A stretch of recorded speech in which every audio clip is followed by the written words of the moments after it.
नमस्कार दोस्तों, आप सबका मैं अपने चैनल में स्वागत करती हूँ। आज की कहानी है अपमान का बदला। तो चलिए कहानी को शुरू करते हैं। पता नहीं क्यों उठा लाई है इस नासपीटे को। अब तो हमारी सुबह इसकी मनहूस सूरत देखकर ही होती है। ममता की सुबह अपनी सास की इन्हीं शब्दों से होती थी। जिस दिन से ममता रघु को अपने घर लेकर आई थी, उसी दिन से उसकी सास की आंखों में वो लड़का खटकता था। ममता घर संभालने के साथ साथ अपना छोटा सा कैटरिंग का काम भी संभालती थी। उसके घर में पति, सास और बेटी के अलावा एक ऊपर की मदद के लिए नौकरानी भी थी। यूं तो उसको कोई तकलीफ नहीं थी अपने पति और सास से, पर रघु यानी राघव के आने से उनका व्यवहार बदल गया था। वह दोनों रघु को तिरस्कार की नजर से देखते थे और बात बात पर जलील भी करते थे। ममता से भी अब नाराज रहते थे।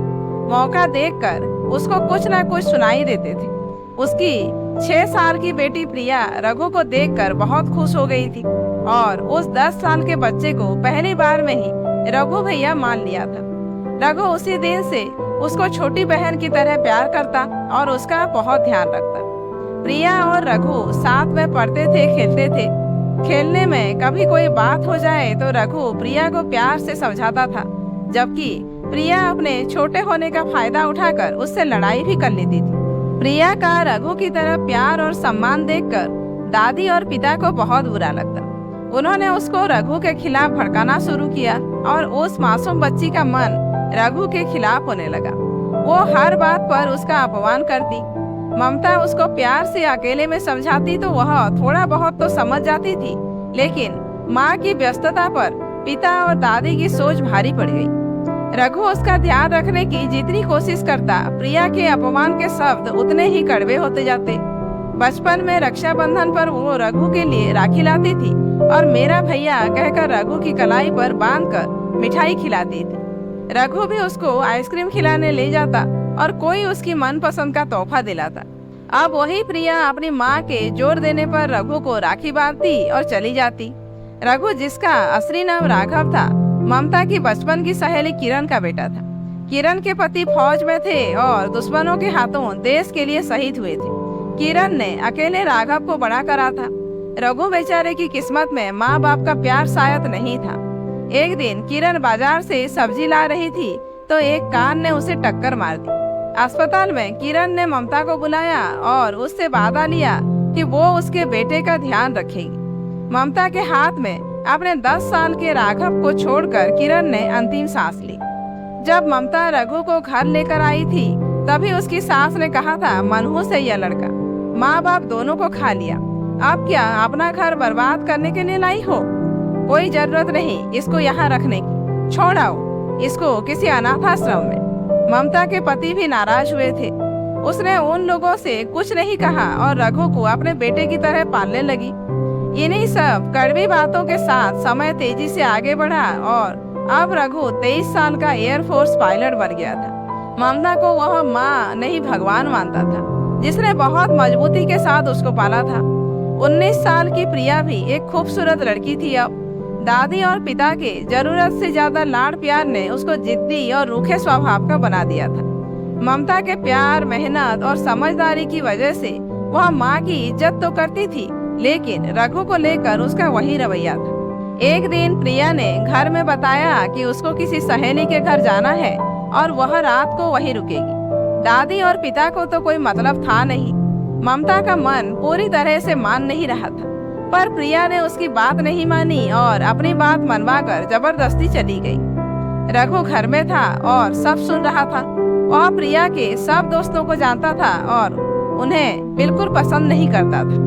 वह सब बिगड़े हुए बच्चे थे। शाम को प्रिया जब घर से निकली तो रघु ने उसका पीछा किया।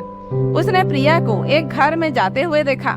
वह खिड़की से झांकता है तो देखता है कि गिनती के कुछ लड़के और लड़कियां ही हैं और कोई नहीं है। उसको कुछ ठीक नहीं लग रहा था। वह वहां छुप कर बैठ गया। प्रिया दोस्तों के साथ नाच रही थी कि तभी रघु ने देखा कि एक लड़का उसकी ड्रिंक में कोई दवाई मिला रहा है। रघु इन सब का वीडियो बना रहा था।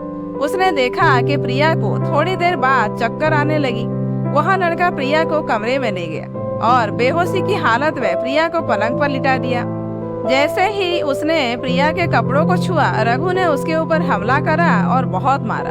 वह पहले ही पुलिस को उस लेट पार्टी की खबर दे चुका था, इसीलिए पुलिस वक्त रहते आ गई और उस लड़के को पकड़ कर ले गई। रघु ने किसी तरह से मिन्नत करके पुलिस को प्रिया को ले जाने से रोका। जब तक प्रिया को होश नहीं आया, वह वहीं बैठा रहा और माँ से झूठ बोलता रहा कि प्रिया अपनी सहेली के घर पर ही है। जब प्रिया को होश आया तब रघु ने उसको सारा वीडियो दिखाया। प्रिया कुछ कह नहीं पाई और फूट फूट कर रो पड़ी। जो उसके साथ दोस्तों ने किया उसका प्रिया को बहुत बुरा लगा था, पर उससे ज्यादा वह शर्मिंदा थी। बचपन से अब तक जिस रघु को उसने दादी और पिता के कहने पर हर घड़ी अपमान किया था, उसी रघु ने आज सही मायने में भाई का फर्ज निभाया था। रघु ने उसको समझाया कि आज जो कुछ हुआ उसे भूल जाओ, घर में किसी से कुछ कहने की जरूरत नहीं। आज से अच्छे दोस्त बनाओ और अच्छी जिंदगी जियो। ममता ने घंटी बजने पर दरवाजा खोला तो प्रिया रघु के साथ थी। उसको थोड़ा ताज्जुब जरूर हुआ, पर खुशी भी बहुत थी कि शायद प्रिया का मन बदल गया है और अब दोनों भाई बहन के बीच में प्यार है। कुछ दिन बाद राखी का दिन आया तो प्रिया पहले की तरह बाजार से अपनी पसंद की राखी लाई और रघु की कलाई पर बांधकर मेरा भाई कहकर उसको गले से लगा लिया। दादी और पिता भी अब चुप हो गए। प्रिया के अपमान का बदला रघु ने ममता के वात्सल्य के धागे से आज मजबूत रिश्ता बनाकर पूरा किया। तो दोस्तों, आज की कहानी यहीं पर समाप्त होती है। कहानी कैसी लगी कमेंट करके जरूर बताइए। अच्छी लगी हो तो एक लाइक कीजिए, जानने वालों को शेयर कीजिए और ऐसे ही वीडियोज आगे देखने के लिए मेरे चैनल को सब्सक्राइब करना मत भूलिए।